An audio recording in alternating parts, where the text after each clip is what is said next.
Learning static skills can be extremely hard. Most of you would have gone into calisthenics like I did. Maybe you did a sport before and then you saw a static skill. You thought, oh, that looks cool. And you figured, okay, this is way harder than I thought, but that also hooks you. It being difficult and not being easy to achieve actually drove you to keep training and start learning that skill. You want to know what it feels like to be in that position, achieve such a hard skill and just hold it for a couple of seconds and feel like you're flying while truly mastering your body weight. But of course, it's not that easy to get to that point. Most of us will have some disadvantage holding us back. Big legs, you're tall, you have a previous injury, you're a real beginner, you haven't done sport before. All those things are negative and can hold you back. So that leads me to the question we're going to answer today. Can anyone planche? It's time to get your static skill journey on the right track. So to learn the planche or any other static skill, we need to know what the planche is. It's a strength skill, but what is strength? Strength, simply put, is your neural adaptations to a specific movement. So if you train it specifically, you're going to gain neural adaptations. So basically, a bigger muscle has a bigger capacity for strength. So most of you guys on my channel will know this, but this is the equation we're going to be following to build strength for static skills. The confusing part is what part of the equation do you focus on? The specific training, which gives you neural adaptations, or the muscle size, so hypertrophy training, which gives you bigger muscles. So let's go through this now and show you what part you should focus on and when to switch to focus on the other component. What you guys will notice as I explain this method is even though me and Simon have different body compositions, different genetics, we are both still able to learn the planche, and we started in a similar way, which I believe is one of the best ways for anyone to start learning the planche in 2024. The first thing we'll have to do is build that foundation of muscle and non-specific strength. So that basically means we're going to build a bit of mass at the start. So you're just getting into calisthenics, you want to learn static skills, you're going to build a bit of mass. You're also going to build your non-specific strength. This isn't necessarily going to be specific to the planche or whatever other static skill you want. It's just going to be general strength. And when you just start as a beginner, there's a huge overlap between these two things, building mass and strength, non-specific strength to be specific. You'll just train, you'll get bigger, and you most likely will get stronger if you're training the right way and doing the correct movements, compound movements. You guys all know about basics, the foundation, so I'm not going into the specifics about that. Just going to explain the concepts that some of you might be struggling with. So as a beginner, when you're starting, phase one is to build your muscle and your non-specific strength. This is a great method to improve your self-confidence while working towards your skills in the future. And wouldn't it be amazing to be built, have a huge physique and performing your planche, or have massive legs or be super tall? This is totally up to you. Some people prefer going for a super light method and optimizing as much as they can for their genetics for the planche. It's totally up to you. Both are totally fine and both are impressive in their own right. No, this is the result of many years, I think. When I started, I was in pretty good shape since I've been training my whole life, but I think the physique I have now with like chest, shoulders, everything, I think it comes from planche training and just in general the last 6 years, combining freestyle, front lever training and all that. Okay, so quickly you might have the question, okay, if I know my goal is static skills and I'm a beginner, why don't I just jump into my specific strength training? You can do this, and I'm pretty sure some people have done this, but the injury risk is much higher. And like we said before, this video is all about your disadvantages as well, taking them into account. If you're tall, have big legs, have a previous injury, you want to be doing it in a way where you decrease the injury risk as much as you can, because those disadvantages, they all add up to injury risk as well. Another reason why this first phase is important, building the start of your physique and your general non-specific strength, is because later on you'll be able to focus much more on the things you want, and we'll get to that in just a bit. Okay, so now what do I do? Do I focus more on hypertrophy and building my physique even more, or now do I focus on strength and working on the skills? What do I do? Let me clear that up for you with this next phase. But now the next phase is focused on our conditioning. So you've started building your physique and you're getting more self-confident, and you've started building your general non-specific strength. So you're starting lifting heavier stuff, or if you're choosing the calisthenics only route, then you're doing harder and harder body weight progression. So either way, if you're using weights or calisthenics, this will both work in this starting stage, and you can choose a mix of the two is always good. So simply put, conditioning is how prepared your body is for a specific exercise, skill, movement, hold, whatever it is case is how prepared is your body to do that said thing. In calisthenics, specifically, we're usually talking about straight arm movements, skills such as handstands, and some dynamic movements as well. So the limiting factor is usually the connective tissue, because most likely you're coming from another sport and then you're coming into calisthenics. You would have built some muscle, have some general strength, but now specifically you're doing new stuff such as you're needing more wrist mobility. How many of you have done handstands and they started to hurt your wrists? It's because your body wasn't conditioned yet for it to really do that amount of volume of that specific skill. So your body just had to adapt and get used to it, start repairing that connective tissue if you did a little too much, all of that. So how prepared is your body for these calisthenics skills? If you started off your calisthenics journey mainly doing bodyweight exercises, maybe you're already okay with this, maybe your wrists are already okay. But as we start learning harder and harder calisthenics skills, such as the planche, we need to focus on the conditioning more. I hope that all makes sense. That's conditioning, and that's the next phase. So you're just focused on building up the tendons. That's pretty much all I'm gonna say for now on conditioning. Just know that this is really important to do. If you don't do this before you dive into the statics, you're increasing your injury risk again, which again is one of the things we want to limit because we have our disadvantages. Either you're tall, heavy legs, you've got a prior injury already. We don't want more of that. So if you want a full guide on how to build strong tendons for calisthenics, let me know down in the comments. If enough people say it, then I'll make that full guide on how to build strong tendons for calisthenics. If everything in this video isn't making sense, don't worry, because my full planche program, the Static Builder planche program, is out now, where I explain each step by step and tell you exactly what you need to do in each phase of training. They also give my methodology to how I train now, my exact programs I use. I'm also making custom programs for the first 50 people that get into the CaliQuest community where the program is. So if you want a custom program as well, make sure that you're the first to join, because I'm doing that only while the community is small, and when it gets bigger I won't be able to do that anymore. So make sure you're one of the first in if you need some extra help with the planche. Also, I'm going to be explaining the exact method I use for my clients that got them these results here, and then also for myself, this is also how exactly I train, how I build my physique while getting stronger. I'm going to give you all the information on how to do that yourself. So if you're interested, check the link in the description and join the CaliQuest community and get access to the Static Builder planche course.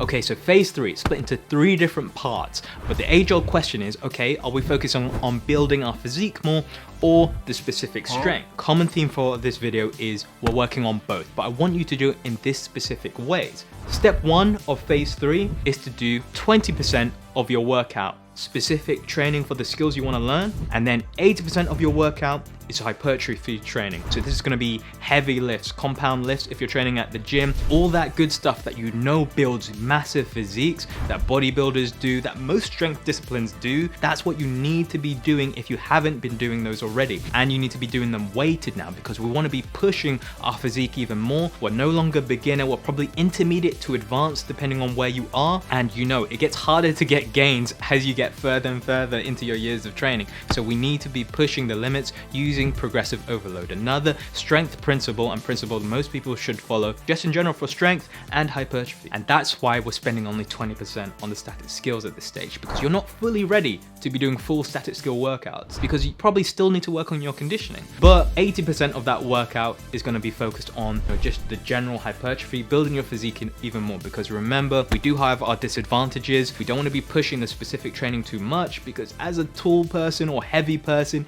you do a bit too much static skill training a bit too early, something snaps. So that's why we're doing it in this way. Step 2, 50-50. 50-50 specific training, statics to hypertrophy training. So now we're evening it out. As we get more conditioned, we get more used to the movement. You know, they're not hurting as much anymore in terms of, oh, this is a really new movement, let me work on my mobility for that. We're getting used to it now. So you get more into the statics training, some things you have to prioritize. As I focused more on my statics, I didn't have time for things like chest, specific core training, like in terms of like toes to bar. I couldn't do those as much anymore. I didn't have the time or the recovery to do so. You kind of have to pick your battles here and work on your weaknesses. Don't ignore those though. And this is why I like to call phase 3 static building. You're focused on the static skills, but you're also focused on building your physique. It's kind of like bodybuilding or power building, where you're doing powerlifting and you're also focused on bodybuilding as well. This is called static building. Make sense? But the common theme here is we're working on both parts or both components components of that equation that gives us specific strength for the skills we want to learn. So we have the neural adaptations from that specific training, because specificity is the #1 strength principle for learning anything strength related. But we don't want to ignore building muscle. We're doing both in a consistent and concise way that is, taking baby steps. We're not jumping straight into statics. We're not only ignoring strength. We're doing both, and we're progressively increasing, learning static skills and then reducing how much we're focused on our physique as we build it over time. But we're always gonna be trying to maximize our physique and getting better, because this will help with our strength and it helps with your overall health, self-confidence, all of that, mental health. If you look great when you look in the mirror, you will feel good and still want to progress with your skills as well, because I'm sure you have a huge passion deep inside to learn those skills. So while you work on your physique, you can work on your skills too. That's why I really like this static building method. So now the last step of phase 3 in static building, we're going to work on 80% statics and 20% hypertrophy and our physique. As you can see, it's flipped from step 1. So now we've worked on our conditioning, we're conditioned enough, and now we can start focusing a little bit more on that specific strength for the static skills. And nothing really can hold us back now. We've done all our work to reduce our injury risk, and we're still continuing to do all our prehab and work on any little minor injuries that are coming up. We're still working on them. We're working on our weak points at this point, because you're kind of more intermediate to advanced now for sure. And with our physique, we've built it to a stage where we've put on a decent amount of mass. Obviously, you can always put on more as long as you're training hard enough and you've got the time to recover and eat well enough as well. Don't forget the nutrition. But that's now this phase. We've built our physique and we're now focused on the static skills a little bit more. It's hard to say when you should swap from, step 2, 50-50 to 80% statics, 20% hypertrophy. I would say it's kind of when you're getting more towards advanced statics, like you've nailed back lever, you're getting close to at least front lever, and now you're working on your straddle planches, you're not feeling pain anymore, you're not getting stuck. You just kind of need to keep training. That's kind of when you need to focus on it, I think, because at that point, all the hypertrophy is kind of taking away from the strength training at that point. And you've already built your physique to a decent level where, a couple pounds of muscle is not necessarily going to be make or break to you getting the next progression of that skill. It's more like you need to train more strength. That's when I would start swapping over to, okay, I need to dive straight into my statics. This is what I want to be doing. This is my main goal. And I'm happy with where my physique is. And I have actually built a good amount of muscle to now gain from. This is why you shouldn't wait to have a top 1% physique before training your static skills. This is why you kind of always focused on both until the point where it makes more sense to devote most of your energy and most of your recovery to the strength training. This is what most static athletes do. You can even see Andrea La Rosa. How big is he for his size? He's kind of huge for his size. You can see he was not that big as he was starting in the early stages of his static journey. He built that as he was going. I'm sure he kept doing some of the basics and kept building his physique as he was learning his one-arm planche, all this hard one-arm front lever and all of that. You can see he starts building, and as he gets more advanced, his physique also stays catching up with him and helps him propel to that next stage, because the physique, again, with the specific training, is going to help you build more strength with that equation I showed you at the start of the video. This was the case with me. I've built more muscle now as I went through the stages that I just showed you, and this was the same case with Simon Imhouse. I did mention I focused a lot of my physique when I started training, but it wasn't that long. I did it for 1.5 years. This video, I don't really have the time to dive into the specifics of what you should be doing in each workout depending on what phase you're in, but I was able to ask Simon what he thought of this method, and this was his response. I think that's pretty good, definitely, especially because it gives you, like, your body's gonna adapt way faster if you do it like that as well. When you start getting a bit more muscle mass, you're also gonna get a bit more motivation. Like, the truth is that most people, they want to train because they will look a certain way, train for their physique. And if you start adding some mass as well, it's really motivating for people to continue. So I think it's a good way, and not just to start going skills directly, because it's a slow process. And I think that's because it was very, very similar to how he learned the static skills, because this is how most people that have good success, even if they have a big disadvantage, they're tall, big legs, previous injury, and if you don't know how to train, you do know how to train now. The last thing I want to mention about static building is it's not rigid. It can be flexible. You don't have to follow it in the way I just said, but I do think that's the most optimal, and it's what I did and what most people will do. But you can obviously go from a phase where you focus mostly on 80% statics, 20% strength, or even go up to 90% statics, 10% strength, mix it up, and then have a phase where you go back to just building 100% hypertrophy and then come back to statics. People do this all the time. There's no 100% method in training because most people get to planche in 100 different ways. So there's not only one method that works, but this is what I see works for those people that are heavier, bigger, and aren't genetically gifted in terms of their body composition for learning planche. So I think this is what's going to help you guys out the most. Now, with the information you've heard in this video, given all else equal, let's say everyone had the same amount of discipline and wouldn't get injured, do you think most people can learn planche? Let me know down in the comments. I think if you follow this method, there is a good chance, and here's Simon on what he thinks. I think so.